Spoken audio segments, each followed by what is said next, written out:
All right, we got some breaking news on this Thursday, and no sooner did we speculate about the Padres' managerial opening as we did regarding Don Mattingly earlier than we have an answer.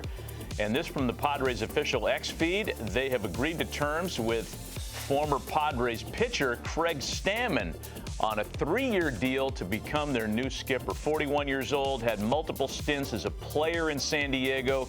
Had been a part of A.J. Preller's front office staff for the last number of years. They stay in-house, and it's a former pitcher that gets the gig to manage the Padres. What are your initial thoughts? Well, I'm surprised because I really thought it was going to be Flaherty, maybe Albert, somebody like Pujols, that is, somebody like that. But he's been around in the circle. We're seeing this a lot, you know, where you spend that time as an assistant to the GM or to the president or to whoever it might be, in this case, A.J. Preller. That's how his predecessor got hired. Mike Schilt had been along as an advisor previously. You got to have that comfortability, and that the relationship is a big thing. And the one thing that stands out, I don't know his managerial past, if he has experience in that at all, seems not matter in baseball today. We're seeing that an awful lot. Good point. Good point. Another young dude that's hired to manage for the first time at the major league level, 41 years old, replacing Mike Schilt, who was there for a couple years. Let's bring JP Morosi in on this. JP, I've got some specific questions for you, but first, big picture, what are your initial reactions to this move? Well, Matt, it's exactly what Harold said, that the way in which we are seeing teams view the managerial role, those decades of running games in the dugout as a manager, it's no longer a main prerequisite for the major league managerial role. That is, I think, a trend across the game when you think about other decisions that have happened. Here, in the case of the Padres with Stammen, I was told and checked in with some people in the organization today right after the announcement of the hiring, they love his communication skills. They love his familiarity with the organization. Of course, it was just now basically 3 seasons ago, he was still an active player in this organization as recently as 2022.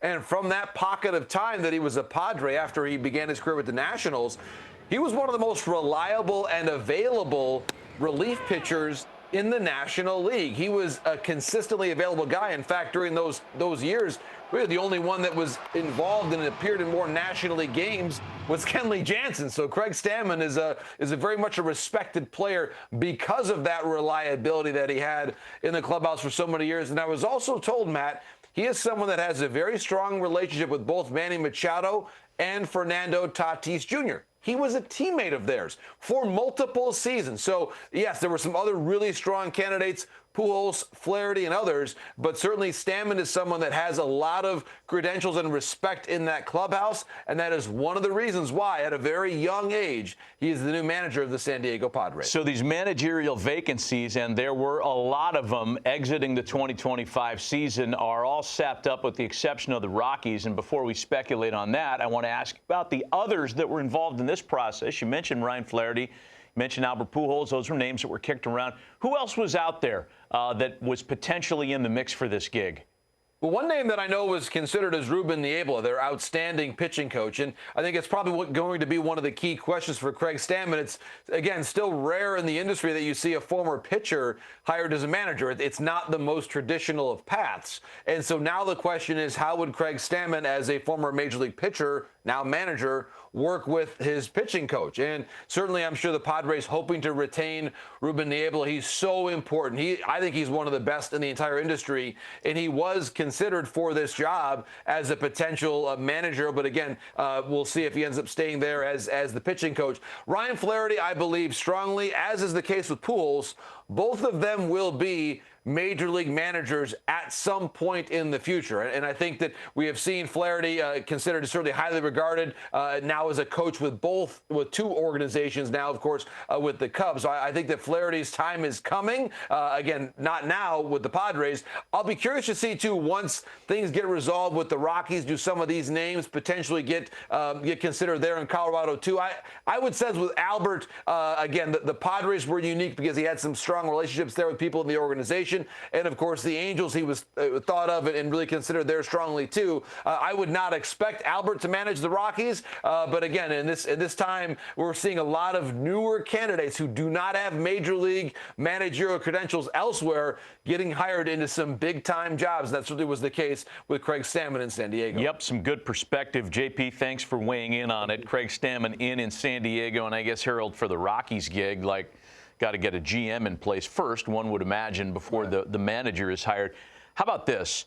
The fact that Craig Stammen, 41, no previous managerial experience, not only is that part of his resume pretty much canvas clear, he's the only ex-pitcher now who's managing in the big leagues. You know, Buddy Black's not managing anymore. Right. The few pitchers that were out there as skippers are gone.